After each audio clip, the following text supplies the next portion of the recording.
Hey everybody, Damon Friedman here, Force for Good Show podcast. And today, I'm going to try not to be emotional. I'm going to try hard because what I'm going to talk about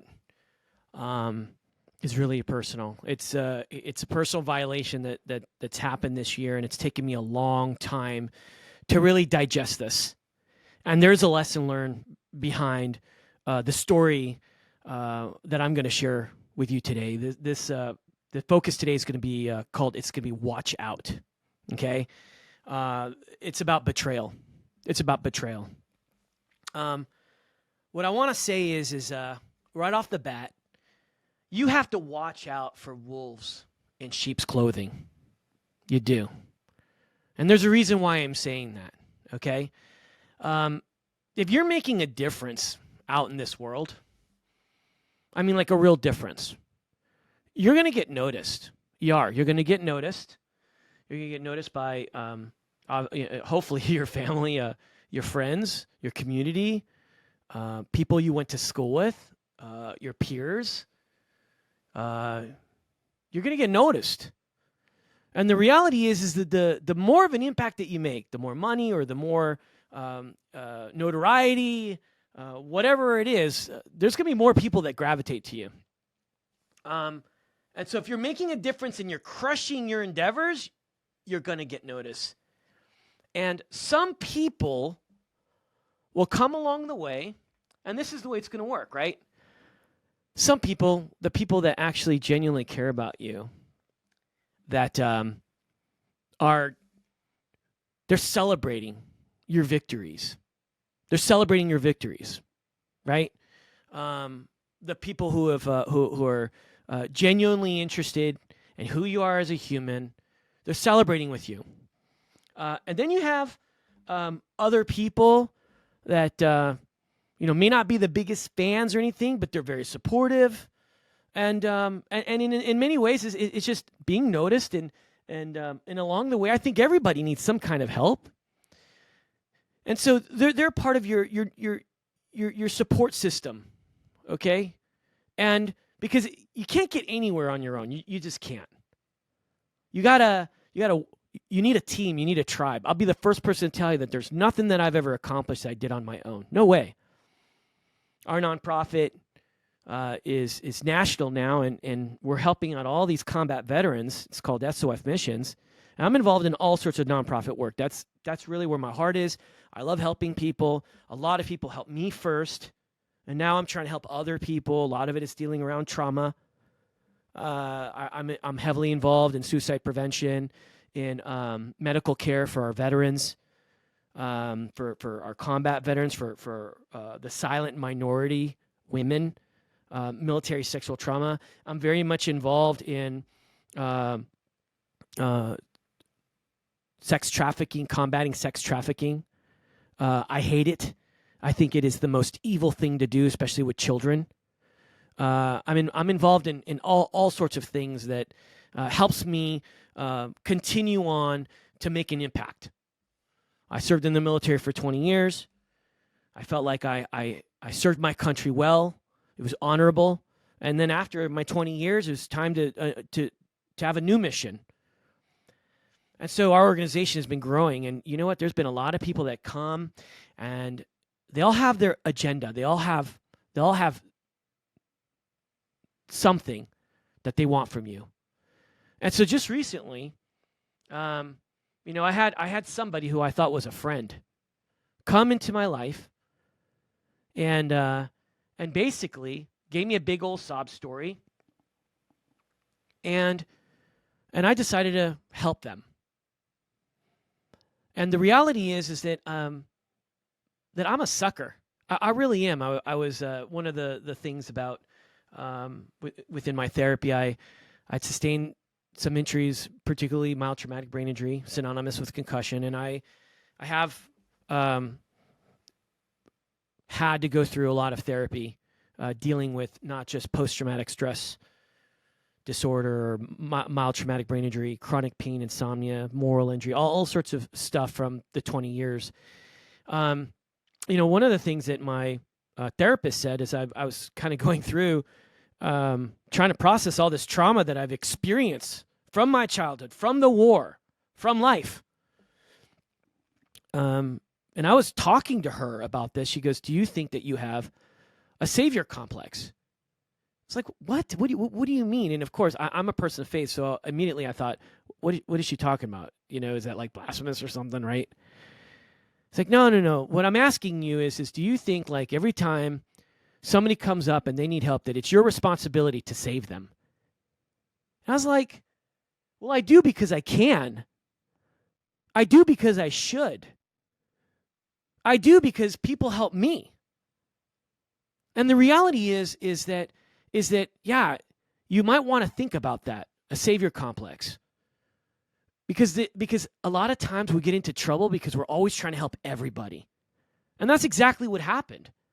I try to help out a quote-unquote friend, and I'm going to tell you, I'm from the streets. I'm from Los Angeles. My street smarts is crazy.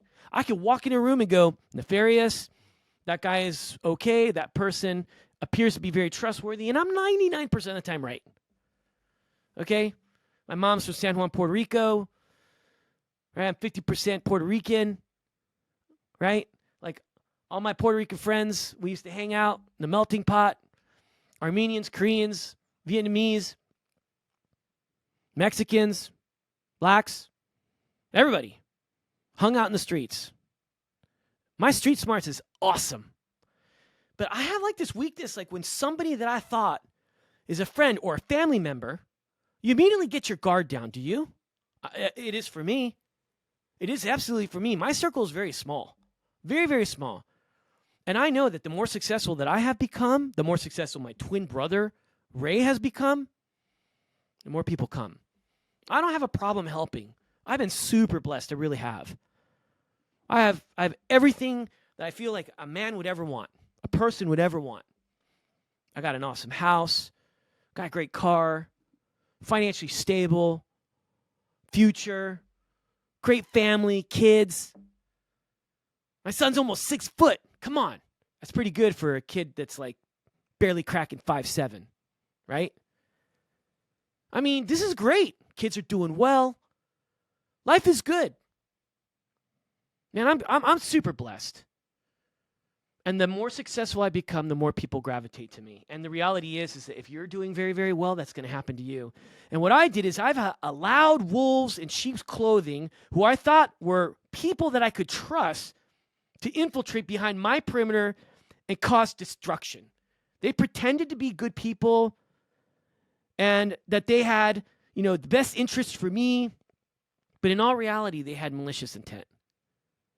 Why am I sharing this with you? The reason why is because we all have dreams, and I'm telling you, the harder that you work, to work in the nonprofit arena, I'm telling you right now, is one of the most really rewarding things any human being can be involved in. Do you know what it's like to help people?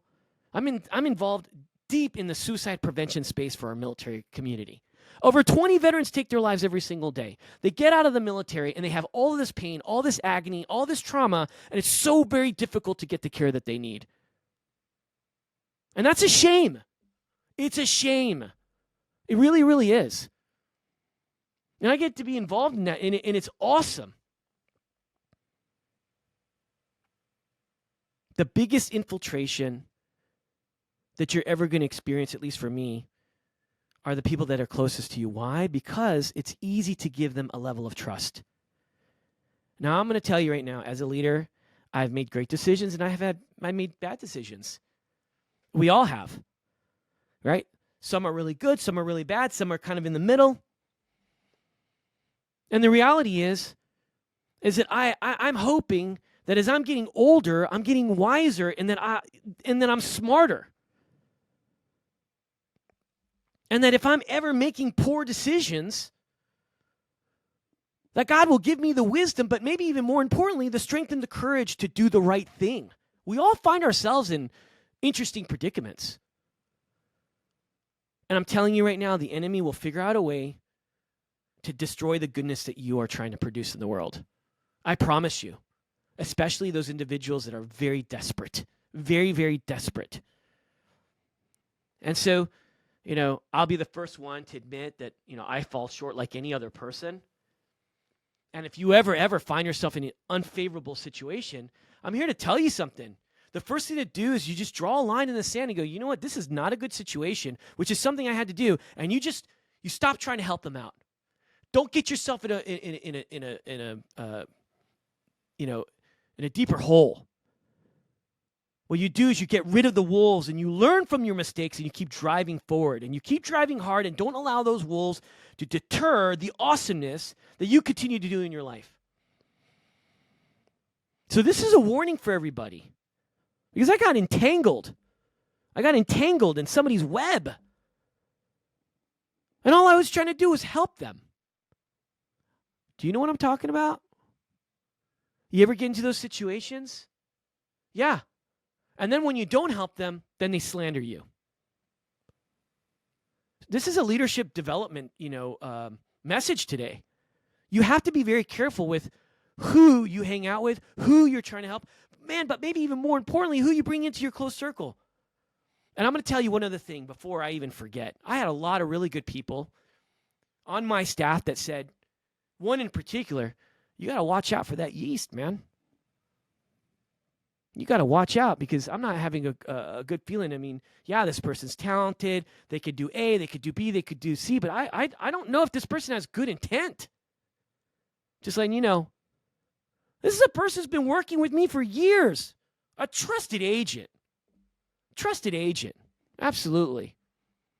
Very good man. Very good man. Has best interest for me. Undeniable. But I didn't listen. You know why? Because I was blinded by my ambition. Yeah, that's right. It's easy because what you do is you think, okay, this person can help me get to the next level, or this person can help me in this mission, or this person can help me in, overcome this obstacle, or, and it's like, and it's a mutually exclusive thing, right? I can help that person out and they're going to help me out. But the only person that gets hurt is you because they had no intent to help you at all. They had only intent to use you. So I'm going to tell you right now, there are a lot of good people out there. For all of you that are listening right there, right now, listen to what I'm saying. There are good people in your life that have the best interest in you. Keep them close. Listen to them. Listen to them. I'm not where I am today without those people. Without those people at all. I am an overly ambitious person. I have to accomplish something in my life. I want my life to be meaningful. If I've got to accomplish something great, it's got to be an atomic impact. Why? Because I believe out of 8 billion people in the whole world, I believe that I'm called to do something extraordinary. I'm called to be a world changer. And I will stop at nothing until I accomplish what it is that God's called me to do. And that's just the reality. I've got amazing people around me. So take a step back. And as you have your dreams and you're pursuing them, look around you and make sure that you're surrounding yourself by the best people. I will tell you this in closing. When I became a squadron commander in special operations, I had the authority to basically hire the people that are going to be part of my cabinet. I got options from hire, right? Like, hey, here are the senior listed. Here's some officers. Here are all these people. Which one do you want? And you know what I did? I selected people that had strengths that I didn't have. I selected people that would help me where I was weak. I selected people that would, behind closed doors, say, that's a bad idea, sir. Bad idea. Don't do it. I surrounded myself with people that I would accept their advice. When they said, bad idea, don't do it, I didn't. That's right. And that's something I got to remember as I continue to be a leader in this industry, to continuously surround myself with people that will protect me and will always give me advice, even when I don't want to hear it. Even when I don't like what they're saying. They're there to protect you. They're there to help you get to the next level. They're there to help you maintain your integrity, your credibility, and all the goodness that you're called to do. So watch out for those wolves. Protect yourself. And regardless of the obstacles, regardless of the ambitious mission, surround yourself with good people that will always have your back. This is Damon Friedman, Force for Good Show podcast. Godspeed.